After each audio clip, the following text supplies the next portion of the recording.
तो contact force के हम लोगों ने टाइप्स देख लिए, जो भी है कॉन्टैक्ट फोर्स के हम लोगों ने टाइप्स देख लिए। अब हम लोग देखेंगे नॉन कॉन्टैक्ट फोर्स, जिसको कि हम लोग बोलते हैं action at a distance force. Action at a distance force क्यों बोलते हैं? क्योंकि वहाँ पे एक्शन हो रहा है, यानी तो आप बोल सकते हो वहाँ पे जो फोर्स लग रहा है वो दो ऑब्जेक्ट्स के बीच में, दो बॉडीज़ के बीच में, मतलब वो डिस्टेंस से भी लग जा रहा है। जैसा कि हम लोगों ने कॉन्टैक्ट में देखा, कॉन्टैक्ट फोर्स में देखा था कि दोनों के बीच में कॉन्टैक्ट होना ज़रूरी है, लेकिन यहाँ पे कॉन्टैक्ट होना ज़रूरी नहीं होता है। अगर वो डिस्टेंस पे हैं तो तब भी वो एक दूसरे पे फोर्स लगा सकते हैं। तो इसका एग्जांपल हम सिंपल सा देख सकते हैं। आप लोगों ने आप लोगों में से सब लोगों ने मैग्नेट देखा ही होगा। सपोज़ दो मैग्नेट्स हैं, तो दो मैग्नेट्स को अगर आप मान लो कि डिस्टेंस पे भी रखते हो, दो मैग्नेट्स को अगर आप डिस्टेंस पे रखते हो, ओके, ये मान लो मैग्नेट 1 है, मैग्नेट 2 है, तो आप देखते हो डिस्टेंस पे रखा है, तो आप देख सकते हो कि मतलब ये दो एक दूसरे को जो है अट्रैक्ट भी कर लेते हैं, एक दूसरे को अट्रैक्ट कर लेते हैं। मान लो ये डिस्टेंस पे हैं, ओके, सम डिस्टेंस पे, मान लो कुछ डिस्टेंस डी पे सेपरेटेड भी होता होगा, तो वही चीज़ यहाँ लिखा है कि मैग्नेट कैन अट्रैक्ट। तो अट्रैक्ट कर रहा है मतलब कि एक मैग्नेट अगर दूसरे मैग्नेट को अट्रैक्ट कर रहा है, मीन्स अपने तरफ खींच रहा है, वो उसको पुल कर रहा है, वो एक फोर्स हुआ। या नहीं तो हो सकता है वो धकेल रहा है, मीन्स रिपेल कर रहा है, ओके, रिपेल कर रहा है दूसरे मैग्नेट को जो कि एक डिस्टेंस पे है। तो इसी को हम लोग बोलते हैं मैग्नेटिक फोर्स, वो आपको मैं बताऊंगा। तो आप देख सकते हो यहाँ पे कोई कांटेक्ट नहीं है दोनों के बीच में, ठीक है, दैट्स वाई इसको हम लोग बोलते हैं नॉन कॉन्टैक्ट फोर्स, यानी तो बोल सकते हैं एक्शन एट अ डिस्टेंस। तो नाउ अब हम लोग नॉन कॉन्टैक्ट फोर्स के टाइप्स देखेंगे। तो सबसे पहला टाइप जो है हमारा वो है gravitational force, then after that we have magnetic force. तो सबसे पहले ग्रेविटेशनल फोर्स देखते हैं। ग्रेविटेशनल फोर्स कहाँ पे लगता है? ग्रेविटेशनल फोर्स जो है दो ऑब्जेक्ट्स के बीच में हमेशा लगेगा जिनके पास मास होता है, ओके, जिनके पास मास होता है। और एक इम्पॉर्टेंट पॉइंट है ये कि एवरीवेयर, मतलब यूनिवर्स में सारे जगह आपको ग्रेविटेशनल फोर्स मिलता है। और ग्रेविटी, एक और इम्पॉर्टेंट पॉइंट है ग्रेविटी। ग्रेविटी किसे बोलते हैं? सपोज जैसे हमारा अर्थ है, ओके, अर्थ है हमारा, तो आप यहाँ पे क्या करते हो, जैसे अगर आपने बॉल हवा में उछाली, वो जो इंस्टेंटली फिर जो है थोड़ी देर बाद जो क्या आया था, आपका बॉल जो है वो नीचे आ जाता है, बॉल जो है नीचे फॉल कर जाता है अर्थ के सरफेस पे। तो ऐसा क्यों हो रहा है? और यानी तो आप देख सकते हो कि जैसे पेड़ है, पेड़ पे अगर मान लो आम पक चुके हैं या कोई भी फ्रूट्स हैं, अगर वो पक जाते हैं ज़्यादा तो वो अपने आप से वो अर्थ के सरफेस पे गिर जाते हैं। क्यों? ऐसा क्या चीज़ है? तो that is the force of attraction. कौन किसको अट्रैक्ट कर रहा है? ये जो अर्थ है अपने सरफेस की तरफ अट्रैक्ट कर रहा है उन ऑब्जेक्ट्स को, दैट्स वाई वो नीचे आते हैं। उसी को हम लोग ग्रेविटी बोलते हैं, इसी को हम लोग ग्रेविटी बोलते हैं।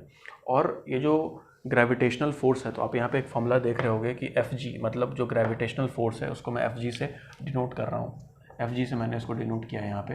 तो वो जो है प्रोपोर्शनल होता है, प्रोपोर्शनल, ये प्रोपोर्शनैलिटी साइन है। तो मतलब क्या है ये प्रोपोर्शनैलिटी साइन? मतलब वो उस पर डिपेंड कर रहा है। डिपेंड कर रहा है किस पे? m1 m2 पे। m1 m2 बोलोगे सर क्या है? तो मैंने बताया आपको कि ग्रेविटेशनल फोर्स दो मैसेस के बीच में लगता है जिनके पास भी मास है, ओके, कुछ मास है, तो वहाँ पे वो फोर्स लग रहा होगा। तो उन दोनों मैसेस का जो प्रोडक्ट होता है उसके प्रोपोर्शनल है, उस पर डिपेंड करता है। और डी क्या है?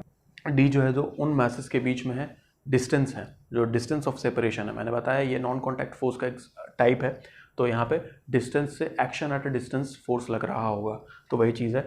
तो ये चीज़ इस पर डिपेंड कर रही है। ये इसके इक्वल भी आप बोल सकते हो, जब इसको प्रोपोर्शनैलिटी साइन को आप हटाओगे तो यहाँ इक्वल टू सिंबल आता है, तो एक प्रोपोर्शनैलिटी कांस्टेंट आएगा, वो आगे देखेंगे हम लोग। ये फॉर्मूला शायद आपके बुक्स में भी नहीं होगा, लेकिन मैंने आपको ये कॉन्सेप्ट बताने के लिए यूज़ किया। अगर ये मास जितना ज़्यादा होगा उतना ज़्यादा ये फोर्स होगा, ग्रेविटेशनल फोर्स उतना ज़्यादा होगा। तो अर्थ का जो मास होता है वो बहुत ज़्यादा होता है, दैट्स वाई वो हर एक ऑब्जेक्ट्स को अपने सरफेस की तरफ खींचता है।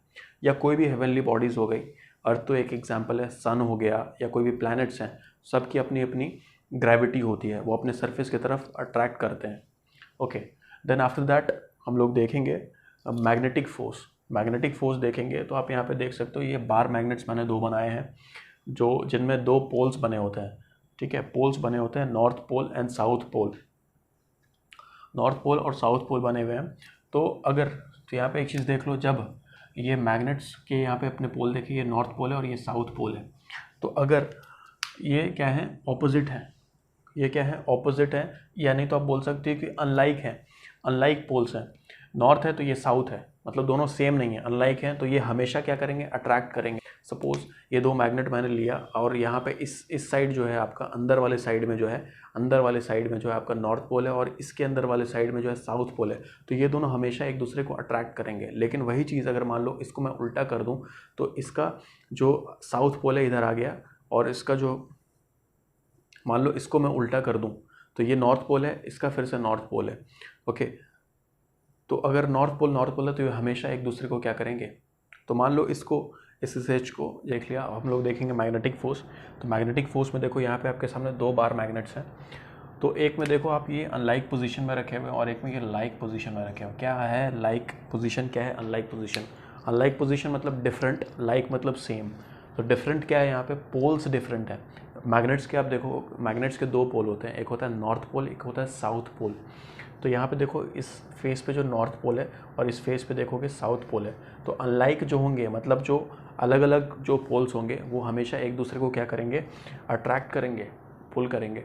और यहाँ पे देखो अगर ये लाइक है, जैसे मान लो यहाँ नॉर्थ होता या नहीं तो साउथ होता, अगर सेम, तो वो एक दूसरे को रिपेल करेंगे। सपोज ये दोनों बार मैग्नेट्स हैं, तो इसका इनसाइड वाला जो फेस है, मान लो इस पर नॉर्थ पोल है और ये इसका इनसाइड वाला जो है ये साउथ पोल है, तो ये हमेशा एक दूसरे को अट्रैक्ट करेंगे। लेकिन यही मैं इसको पलट दूँ, यहाँ पे नॉर्थ पोल आ जाएगा और इसका इनसाइड में तो नॉर्थ पोल था ही, तो ये दोनों रिपेल अट्रैक्ट नहीं करेंगे, अब ये दोनों एक दूसरे को रिपेल करेंगे। तो यही चीज़ मैंने बताया यहाँ पे कि अनलाइक जो है हमेशा अट्रैक्ट करेंगे, पुल करेंगे एक दूसरे को, और लाइक जो है आपको रिपेल करेंगे, पुश करेंगे। तो एन और एस क्या है यहाँ पे, नॉर्थ पोल और साउथ पोल है। आप ऐसे ये भी एग्जांपल आप देख सकते हो कि मैग्नेट से आप क्या करते हो, आप जैसे अब आयरन के आपके पास पिन है या आपका नेल्स है, तो आप देखोगे अगर ये डिस्टेंस पे भी होते हैं दोनों, अगर इस डिस्टेंस पे भी होते हैं नॉन कॉन्टैक्ट, इसीलिए हम लोग इसको action at a distance force भी बोलते हैं, एक दूसरे को ये अट्रैक्ट कर सकते हैं। हम लोग नॉन कॉन्टैक्ट फोर्स का एक और टाइप देखने वाले हैं जो है इलेक्ट्रोस्टैटिक फोर्स, जिसको हम लोग FE से डिनोट कर सकते हैं। तो यहाँ पे एक फॉर्मूला आप देख सकते हो, एक सिमिलर फॉर्मूला है जो कि ग्रेविटेशनल फोर्स में मैंने आपको बताया था। तो ग्रेविटेशनल फोर्स का फॉर्मूला मैंने लिखा था कि Fg जो होता है वो प्रोपोर्शनल होता है किसके, M1 और M2 के। M1 M2 क्या है, दो बॉडीज़ का मास जहाँ पे ग्रेविटेशनल फोर्स लग रहा है, जिन दोनों के बीच में ग्रेविटेशनल फोर्स लग रहा है, और D जो था वो M दोनों मैसेस के बीच में जो है डिस्टेंस था। तो सेम चीज़ यहाँ पे Q1 और Q2 देख सकते हो, और Q1 और Q2 और D क्या होगा, Q1 और Q2 के बीच में डिस्टेंस होगा, सिंपल सी बात है, जैसे यहाँ पे। और यहाँ पे Q1 और Q2 का डिफरेंट मीनिंग होगा, और Q1 और Q2 का मीनिंग क्या है, सिंपली चार्जेस है, दो चार्जेस हैं, ठीक है। जैसे एक इलेक्ट्रॉन होता है ना, एक इलेक्ट्रॉन है, ठीक है, इलेक्ट्रॉन पे नेगेटिव चार्ज होता है, क्या होता है, नेगेटिव चार्ज, है ना, नेगेटिव चार्ज होता है। और एक प्रोटॉन की अगर मैं बात करूँ तो प्रोटॉन पे जो पॉजिटिव चार्ज होती है, पॉजिटिव चार्ज, इसी चार्ज की मैं बात कर रहा हूँ। तो अगर ये दोनों चार्जेस होंगे ना, तो ये दोनों चार्जेस क्या करेंगे, एक दूसरे को क्या करेंगे, ऑपोजिट हैं, पॉजिटिव और नेगेटिव है, तो ये एक दूसरे को क्या करेंगे, अट्रैक्ट करेंगे, लाइक मैग्नेट्स, है ना। वहाँ पे क्या होता है, अगर लाइक पोल्स होते हैं क्या करते हैं, तो वो रिपेल करते हैं। अगर अनलाइक होते हैं, जैसे नॉर्थ साउथ है, एक दूसरे को अट्रैक्ट करेंगे। नॉर्थ है मतलब क्या हो गया, लाइक हो गए, या साउथ हो गए तो लाइक है मतलब रिपेल करेंगे। तो सिमिलरली यहाँ पे है, तो उन्हीं चार्जेस की मैं बात कर रहा हूँ। तो ये इलेक्ट्रॉन, ये प्रोटॉन, तो दोनों एक दूसरे को अट्रैक्ट करेंगे। अगर इलेक्ट्रॉन है तो एक दूसरे को क्या करेंगे, रिपेल करेंगे। तो यही चीज़ है यहाँ पे। तो यहाँ पे आप यहाँ देख सकते हो जो इलेक्ट्रोस्टैटिक फोर्स है वो Q1 और Q2 दोनों पे डिपेंड कर रहा है और डिस्टेंस पे भी डिपेंड कर रहा है। तो चार्जेस जितने ज़्यादा होंगे, डायरेक्टली प्रोपोर्शनल है, इसके डायरेक्टली प्रोपोर्शनल है, ओके। चार्जेस जितने ज़्यादा होंगे उतना ज़्यादा फोर्स होगा, और डिस्टेंस से जितना ज़्यादा होगा उतना ज़्यादा फोर्स कम होगा, सिंपल। तो ये दो चार्जेस के बीच में होता है। ये फॉर्मूला आपके लिए उतनी ज़्यादा इंपॉर्टेंट नहीं है, बट इसका मीनिंग समझना ज़रूरी है। इलेक्ट्रोस्टैटिक फोर्स है वो किस किस चीज़ पे डिपेंड करता है, तो वो चार्जेस पे डिपेंड करता है, एंड चार्ज क्या मतलब उसके मैग्नीट्यूड पे डिपेंड करता है, और जो डिस्टेंस बिटवीन देम, जैसे ग्रेविटेशनल फोर्स में था। तो मिलते हैं फिर नेक्स्ट वीडियो। Very much.